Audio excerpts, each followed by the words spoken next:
Now, the teenage suspects in a plot to carry out a terror attack at the now cancelled Taylor Swift concerts in Vienna were apparently planning to use knives and homemade explosive to kill as many people as possible.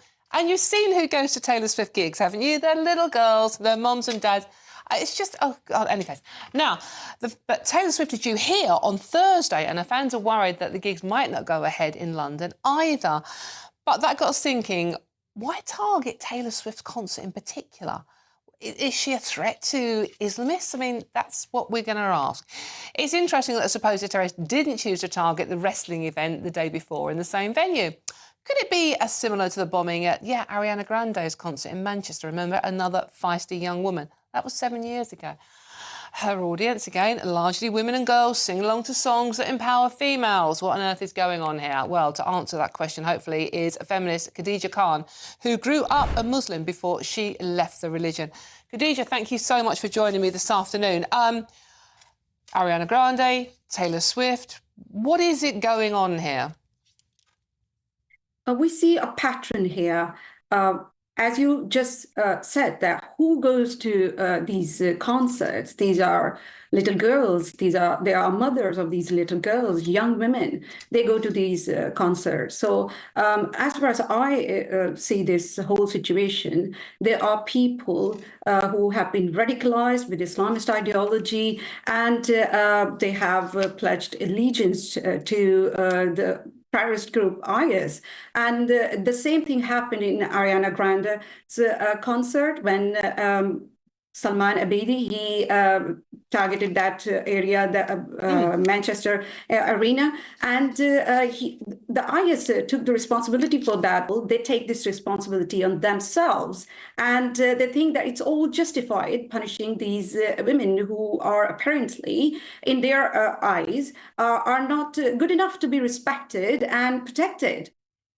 So, I mean, I'm struggling with this. I mean, as you've just said, Khadija, mostly little girls and quite a few gay men as well in particular, certainly with Taylor Swift, big fan. What is it that radical Islam has an issue with young women out enjoying themselves? Radical interpretation of Islam has problem with everything that we hold dear in the Western democracies. I mean, you talk about radicalization. So radicalization did not stop with the, demolition of IS as a group. The ideology lives on. We need to understand this thing. The radicalization of young people is very much reality of our lives. And as far as why they have problem with women who are independent and who they see as a threat to their authority. It's very obvious. There is a very clear concept of religious misogyny that seeks validation from religious discourse. So it's no wonder that we see these kind of attacks. And I want to say one thing, that it's been a long time we're talking about radicalization, and there are many mosques and seminaries have been reported in media for propagating, radical views, misogynistic views. Just recently, for Islamic charities, they are under investigation for promoting, for condoning, for hosting an extremist cleric from Pakistan who condones sexual slavery. And it is very important to mention that this person, this cleric, extremist cleric, he is notorious for promoting misogynistic views, and he does it on daily basis, not only in Pakistan. He has followers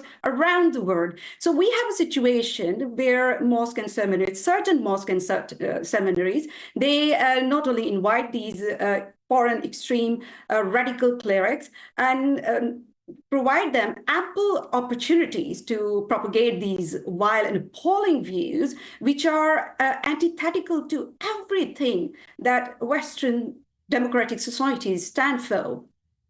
Khadija, just briefly, we are running out of time. You're obviously a very bright, independent, young woman. What reaction have you had to when you come out and give interviews like this and talk about your views? I mean, have you been threatened? It's not easy to live a normal life when you are criticizing Islam, and I think it's very much clear.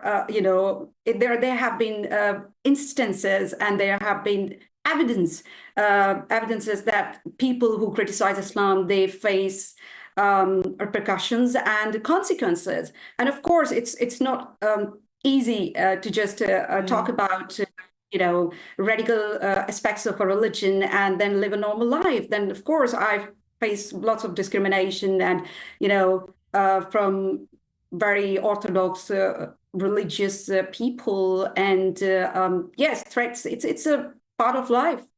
I can imagine. Khadija, we've run out of time, unfortunately. I could talk to you for much, much longer. Thank you very much for speaking out so bravely and carry on doing what you do.